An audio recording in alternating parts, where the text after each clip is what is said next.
How do you preserve a lifetime of creativity once the artist is gone? In Bemidji, the family of beloved BSU professor Marley Kaul found the answer through a labor of love, completing a final book series to honor his vision and the deep impact he left on the Northwoods. Join us for a story of art, memory, and a family's ultimate tribute. This is Up North Arts.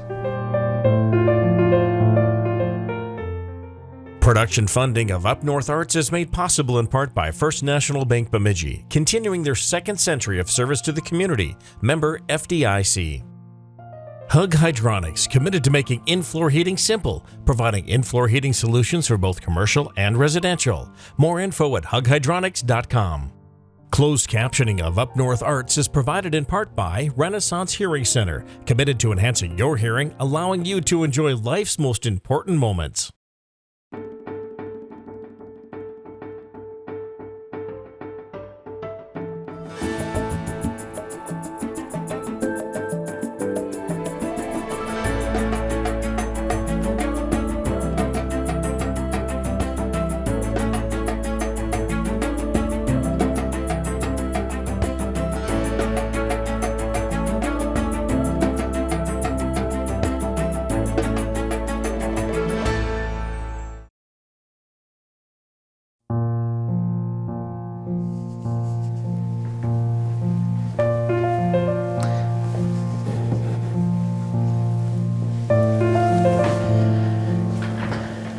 I think this area, which was foreign to me in 1967, it was a place that I had not frequented. I was a gardener. I didn't know how to garden in Zone 3. I didn't appreciate the lack of deciduous trees. It was all new. I had to learn about my place. I have come to love my place, and it's home. As an artist, it's the subject matter that I use on a day-to-day basis. I don't need to go to some exotic other place in order to find meaning. And the meaning is all around me. Marley Kaul was a painter based in Bemidji, Minnesota. He also taught art for 34 years. Very well loved. His paintings were sought after and collected in the 5-state area, and he also happens to be our father.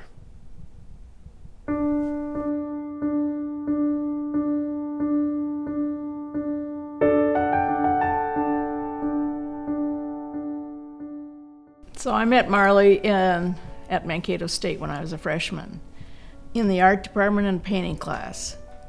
And I talked to him about his background, and he was born on a farm, raised on a farm. He was a farmer with his 2 brothers and his dad, and everyone assumed that he'd be a farmer. But then there were 3 families that had to live off the farm, and Marley thought it just wasn't enough for a 4th family.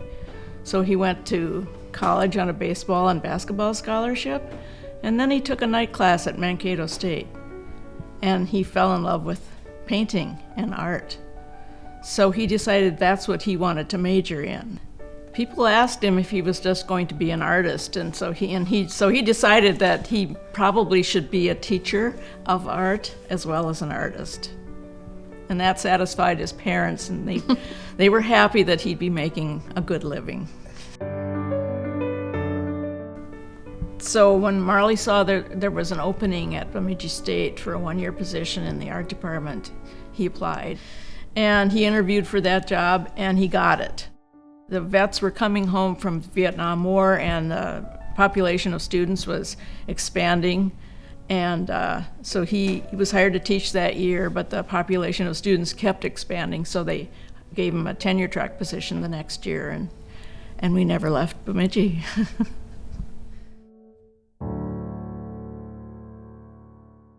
So I met him as a freshman, and I had a couple watercolor classes with him, and he made an impact on me right away. He was very calm and confident about who he was. He was really generous of spirit with everyone in the class. He sat us all down, and we thought we'd be painting that day, and we sat around in the painting room, and he started pulling out canvases.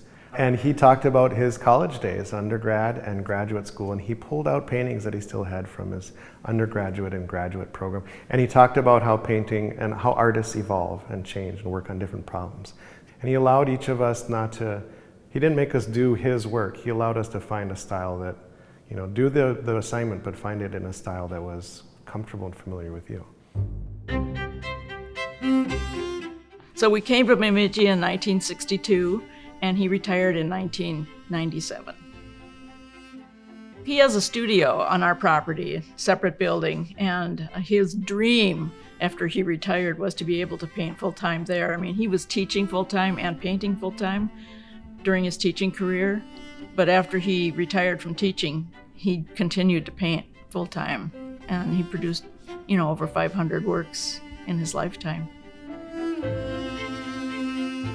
I think, his subject matter was always the land around him, our house, our travels, whatever he could see, he would kind of put together in paintings, sometimes abstract and sometimes, realistic. And then it went sort of introspective into his mind and became sort of what he was not necessarily seeing, but thinking about.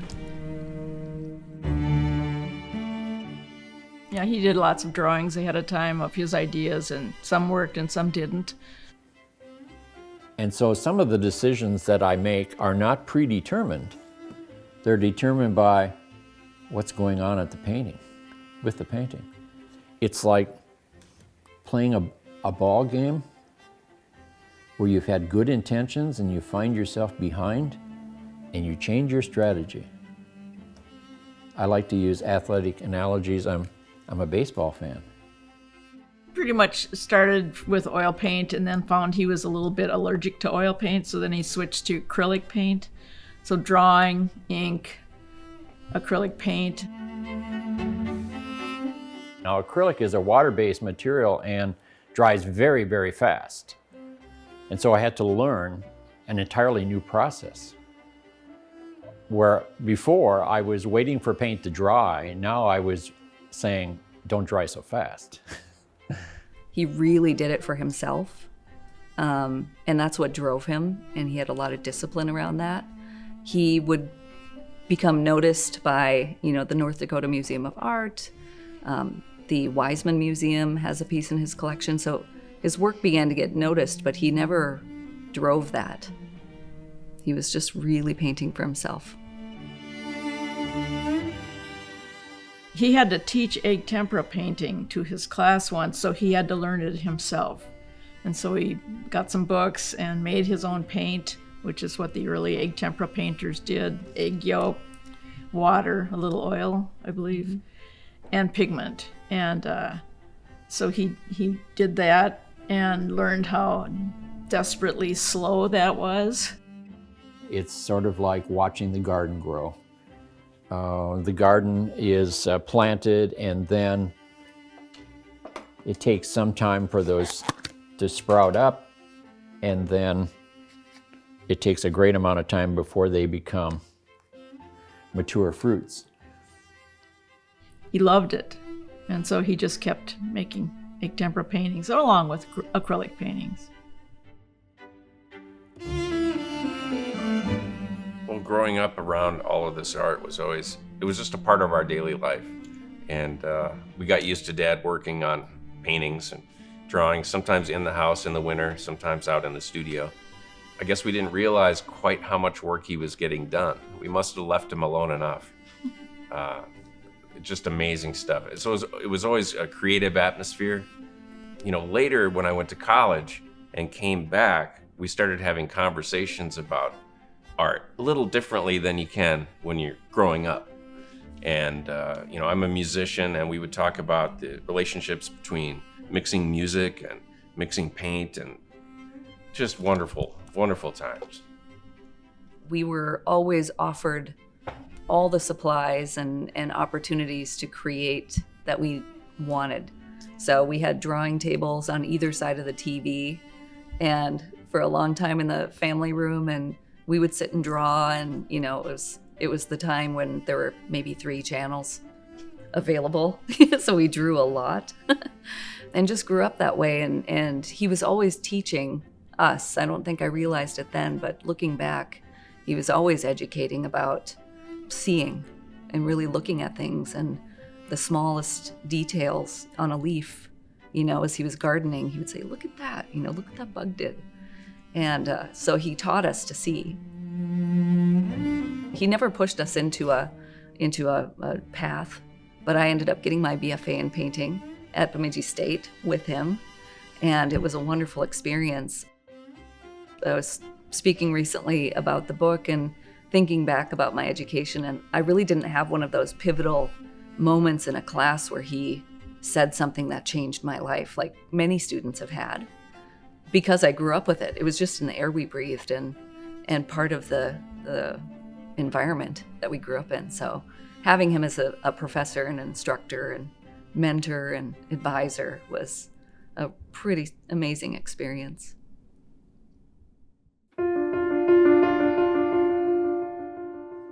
But I've been working seriously since the early 60s and professionally as well. And I came to Bemidji in 1967 and to teach painting. And so I have this backlog of images, 40-some years, that I'm now compiling into a book so that I can study it, first of all, for myself, to discover what my language was and what it is now, and what shapes occur and reoccur. And probably that would be very helpful in understanding where I've been. I think it was 2014 that Marley found out he had kind of a pulmonary condition. And, it wasn't something that was going to affect him right away, but, something that was sort of gradual. But it got him musing a little bit about, his life, and he had a new grandchild on the way, his first grandchild.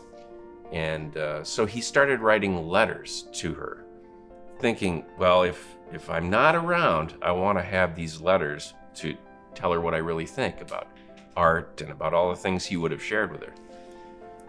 Well, it turned out that he got to meet his granddaughter, but these letters were so powerful.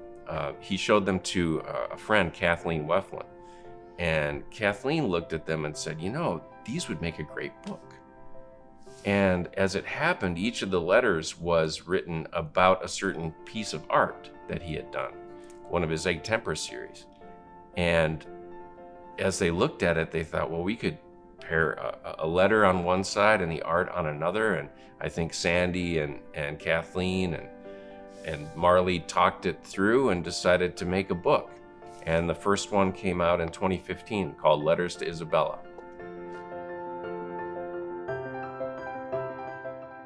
Later on, more books followed.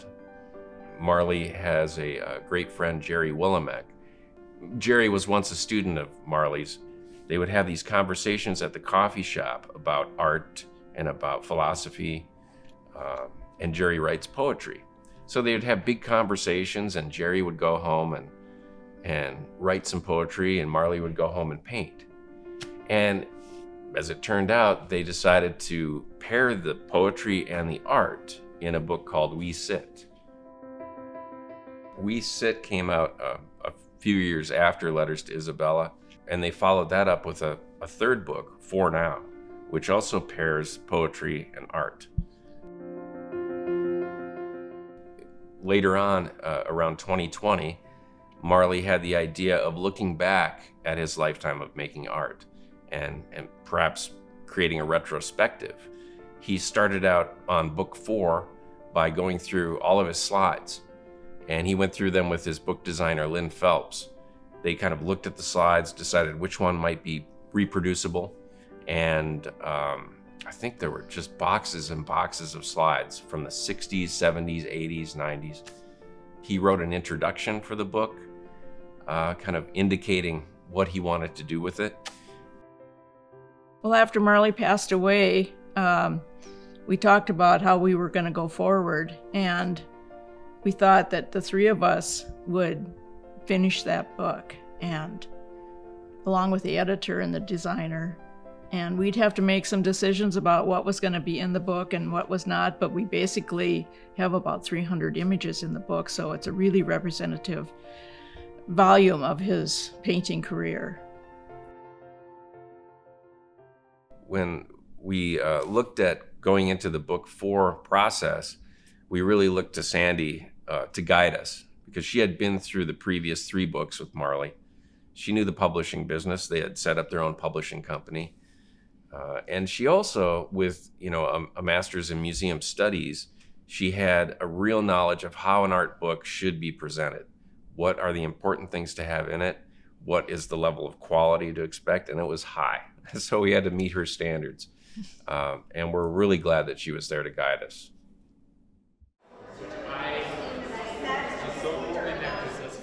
For the past 3 books, we had done some book release events. Marley would do a book signing, and everyone wanted to meet Marley and get his book. And they did events. I think Marley and Sandy did events at booksellers, Barnes and Nobles and things like that, and maybe some art centers as well. And so we thought the same thing for this new book, to get it out there, especially in the areas that Marley's art was collected. The whole Bemidji area, there are so many people that own his paintings. In Grand Forks, that whole area owns a lot of his paintings, and down in Minneapolis as well. As we thought about it, we thought, well, doing this book is just incredible. It would be great if there was some kind of exhibit of his art to go along with it. And we contacted Alice Blessing at the Talley Gallery at BSU. And as it happened, she had an open spot September and October of 2025, and that was exactly the time when the book was being released. So we looked at each other and we rolled up our sleeves, and we set about getting the art ready for an exhibit, which is no small feat. All right, I think this one's the fox, isn't it? No, this one is the watching for signs. All right, it's fitting. With Alice's husband, Mitch Blessing, helping us stretch canvases, and having some friends in Minneapolis mat and frame some works, we were able to put together a retrospective art exhibit that kind of parallels what the book does. Well, we only have a certain amount of works available these days because most of his work is either in museums or private collections. So we looked at what we had and picked out sort of the representative pieces from each chapter or each decade, and cleaned them up and made them presentable. And yeah, it's not difficult to choose the works. It was difficult to edit. Yeah, in the course of looking at all the works in his studio that were in storage, we found some paper pieces and some old drawings that we hadn't seen before, some from the time when he was a student, but you could already see his style developing. So we rephotographed those and included them in the book. Then we unrolled some canvases that had been rolled, and I hadn't seen some of these works before. I was a little kid at the time, so they were there, but I wasn't a part of the process. So it was great to see them unrolled and then kind of discover them. Exhibit being at the Talley Gallery was really special because when Marley was teaching at BSU, his partner Sandy was the gallery director at the Talley. So it was a bit of a homecoming.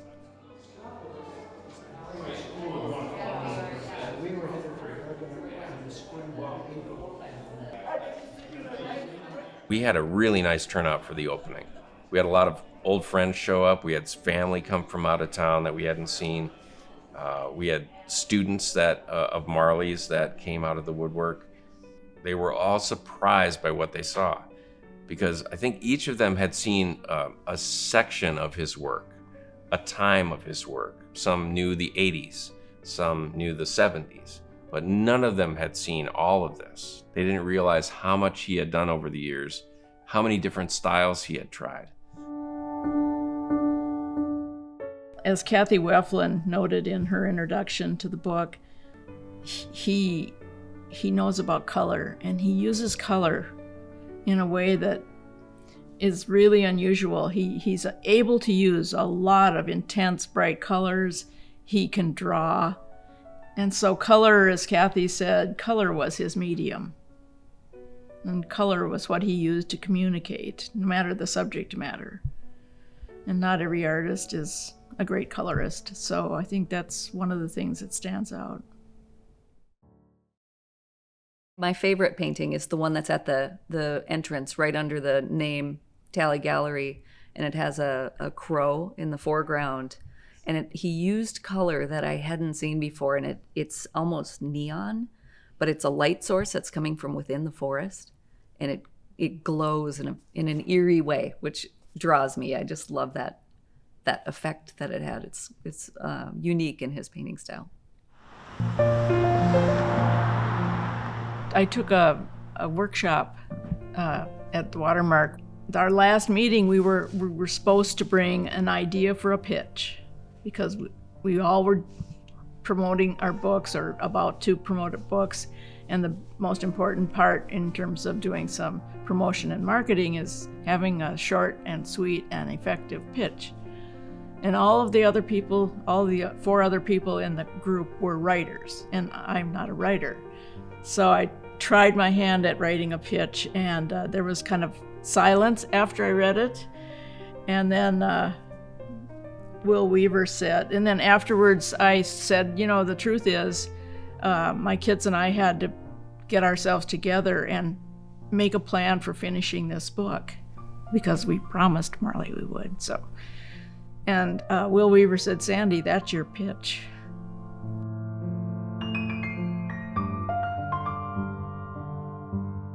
Being able to kind of follow the footsteps of Marley through his career, almost as if you were doing a biography on someone you didn't know. I uncovered things I really didn't know, and really learned a lot about him as a person, which was surprising to me, But I also learned a lot about art and about making a book, and so I think ultimately, though, it confirmed my belief that his art is important. It always felt important to me, but delving into the details and really looking at it analytically, it held up. It's the real deal. I learned a lot about Marley through it, kind of, especially going through the writings and understanding where his thought process was through different genres of what he was painting. And there was just a strong connection of his connection to family and the land through all of it. And so it was a big learning experience for me. I think the great thing about doing that project, not just finishing the book for Marley, but for finishing it together, because we all are different people, we have different opinions, we kind of debated some things among us and came to some good decisions, and it wasn't easy putting together a book this size and tackling old paintings for 60 years worth of paintings. So I think that was one of the benefits of doing the book.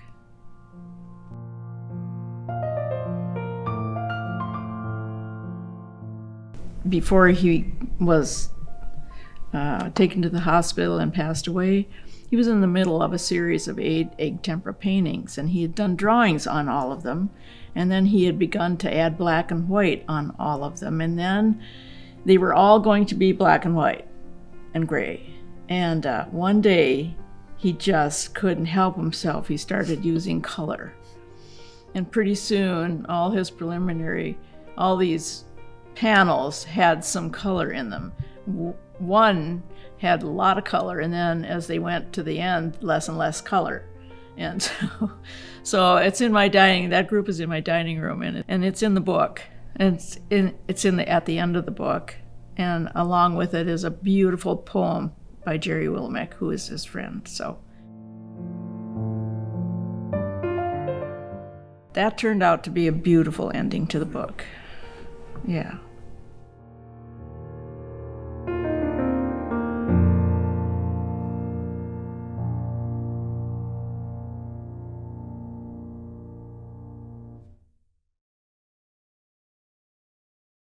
Production costs for this program have been made possible by the Minnesota Arts and Cultural Heritage Fund and the members of Lakeland PBS.